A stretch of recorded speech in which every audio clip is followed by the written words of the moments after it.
हरे कृष्ण। आइए आज का प्रसंग बड़े ध्यान से सुनते हैं।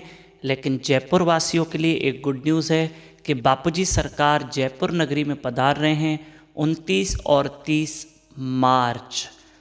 बापूजी के 2 दिन के प्रवचन शुक्रवार शनिवार शाम को 7 से 9 बजे तक साईं कंवरराम मैरिज हॉल, कंवर नगर, जयपुर, और महाप्रसाद भी है। आइए आज का प्रसंग बड़े ध्यान से सुने। आज का विषय ये है कि अगर हम किसी के साथ अच्छा करते हैं तो हमारा अवश्य अच्छा होगा, और अगर हम किसी के साथ बुरा करते हैं तो हमारा बुरा होगा।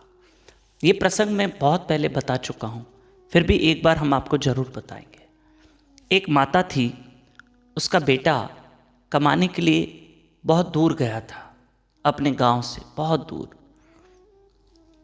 लेकिन 3-4 साल बीत गए, बेटा लौट के नहीं आया, और वो माता अपने बेटे का इंतज़ार करती। और बेटा तो लौट के आया नहीं, माँ रोती रहती थी। 3-4 साल हो गए, कोई पत्र नहीं, कोई चिट्ठी नहीं। ऐसे में वो रोज़ अपने बेटे का इंतज़ार करती। उस ज़माने में कोई सुविधाएं तो थी नहीं, आप सबको पता है, कि एक दूसरे को मैसेज भेज सके। और माँ 3-4 साल से बेटे का इंतज़ार कर रही थी। बेटा कहीं दूर कमाने गया था, बहुत दूर। ऐसे में उस माता के दर पे एक फ़कीर आया, और वो बार बार कह रहा था कि बुरा करोगे तो बुरा होगा, अच्छा करोगे तो अच्छा होगा, अच्छे का परिणाम अच्छा ही आएगा।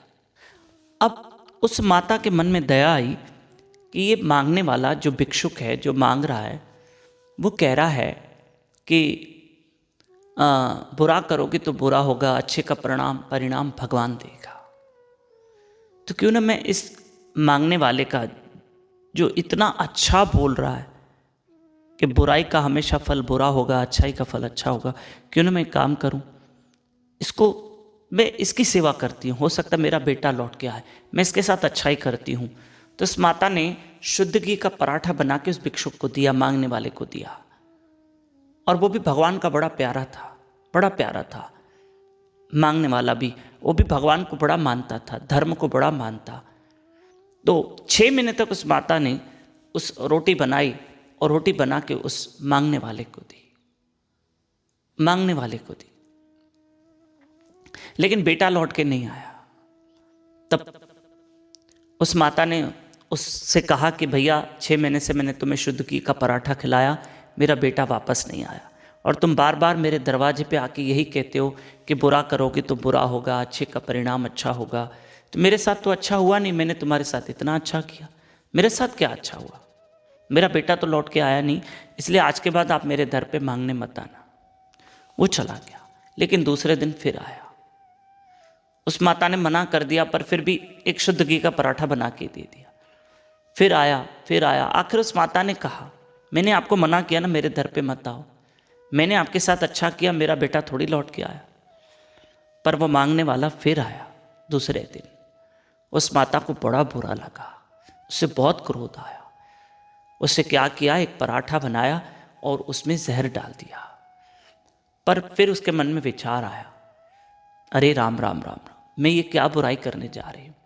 उससे जहर वाला पराठा फेंका और शुद्ध घी का पराठा बना के उसको दे दिया। वो चला गया और जल का करमंडल भर के दिया। लेकिन जब शाम हुई तो उस माता ने देखा उसका बेटा वापस आया। वो बेटे से गले मिली, बहुत रोई, और देखा बेटे के शरीर से खून निकल रहा है। बेटा, ये तेरी दशा किसने की? बेटे ने कहा, माँ, मैं बहुत सारी कमाई करके आज लौट रहा था, कुछ 4 उचक्कों ने, लुटेरों ने मुझे लूट लिया और मुझे बहुत मारा। ऐसे में माँ, एक मांगने वाला, एक गरीब व्यक्ति आया। माँ, मैं अधमुआ सा हो गया था, इतना मारा था लुटेरों ने। लेकिन उस व्यक्ति को मैंने कहा मेरी मदद करो, और उस व्यक्ति ने मुझे शुद्ध घी का पराठा खिलाया और पानी भी पिलाया और शुद्ध घी का पराठा खिलाया। माँ, उस पराठे को खाकर मुझे ऐसा लगा कि कहीं तूने बनाया वो पराठा। तब वो माँ समझ गई, ये वही मांगने वाला है जिसको आज मैं जहर की रोटी दे रही थी। अगर मैं देती तो वो मेरे बेटे को मिलती। अच्छा हुआ भगवान ने मुझे सद्बुद्धि दी कि मैंने उसको शुद्ध घी का पराठा दिया, और जिसको वो मेरे पास लेकर आया। मैंने शुद्ध घी का पराठा दिया और उसने मेरे बेटे को खिलाया। अगर मैं उसको जहर का पराठा देती तो मेरा बेटा खाता, पर मैंने उसके साथ भला किया, मेरा भला हुआ, मेरा बेटा लौट कर आया।